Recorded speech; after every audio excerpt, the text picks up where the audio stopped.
This guy's spirit burns hotter than the sun itself. I mean, oh.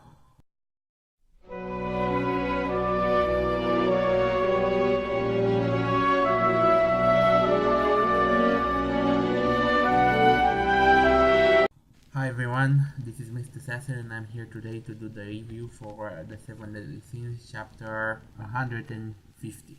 So we learned a couple of new things in this chapter, and this chapter is actually very interesting from my point of view. The first thing we learn, I'm not going to take the events in a chronological order, I'm just going to take them from a story impact point of view.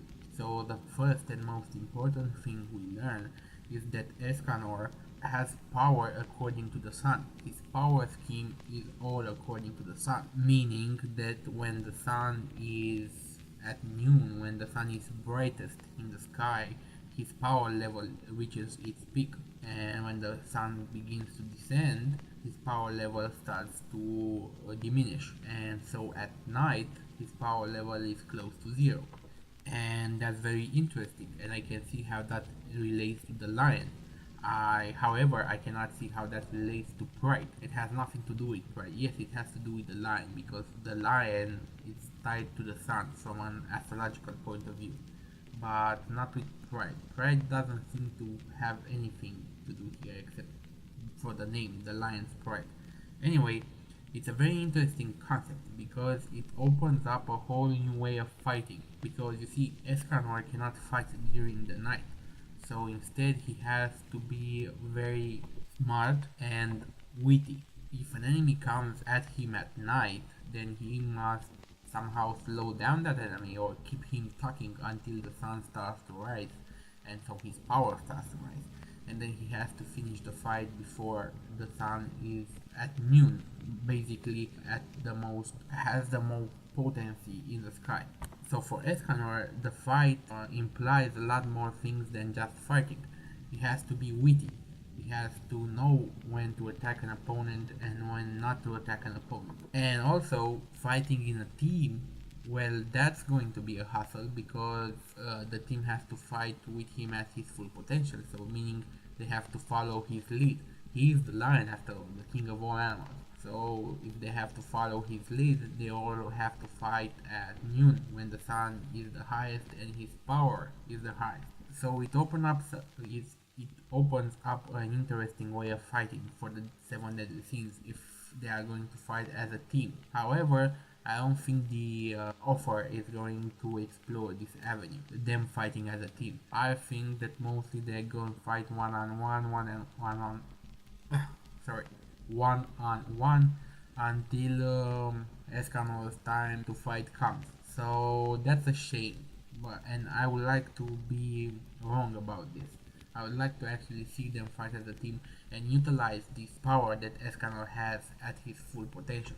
Anyway, the second most interesting thing is when Marcela actually attacks Escanor, and she uses the same attack she used on Bam, and she splits Escanor's soul from his body, and then she eats his soul, his spirit, but his spirit freaking is hotter than the sun. So the moment she eats it, she starts burning up from the inside, and she spits flame, and not any flames, a lot of flames, like a beam of flames going up into the sky, and eventually she burns entirely from the inside out, and the portion of her stomach just disappears and she breaks in half. So you don't eat Escanor's spirit, not on any condition. You won't eat that shit, which is amazing. It is amazing, and it's convenient for the story because nothing like this was ever implied. It was never implied that souls on themselves can actually protect themselves, but here is Escanor's soul destroying a demon, and not any demon, one of the 10 commandments, from the inside out. So this was never implied, and that's why it's convenient, but it ties into the overall scheme of the character, so I can let it slide. Now, apart from those two things, the chapter is actually pretty simple. It's just the fight between Escanor and Marcela, and of course He defeats her pretty quickly because he takes her by surprise with his sunshine ability of the soul, and pretty much that's the fight. Both of the demons are dead. Garen is turned to stone, Marcella is burned to death, and now he returns back to his Escanor returns back to his skinny self, an old man without any power because the sun has set, and Bam and the others are licking their wounds. Apparently Diane is going to wither away now that Marcella is dead and her power is no longer controlling LA, so apparently she's going to go back to the world of the dead. But they swear to each other, Bam and Elaine, that they will always find each other and they will find a way to be together.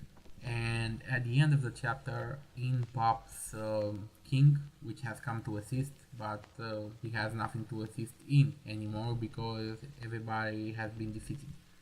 So that's the chapter, a very interesting chapter, and I will have to say that Escanor's powers are by far the most interesting until now for me, and I would like to learn more about him and about what makes him tick. We also get a few panels at the end of the chapter with Matrona and Diane.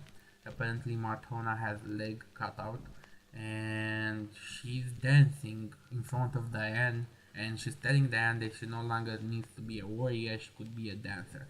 But Matrona has got a strange look on her face, like she wants to trick Diane, and I'm pretty sure right now that this is not actually Matrona.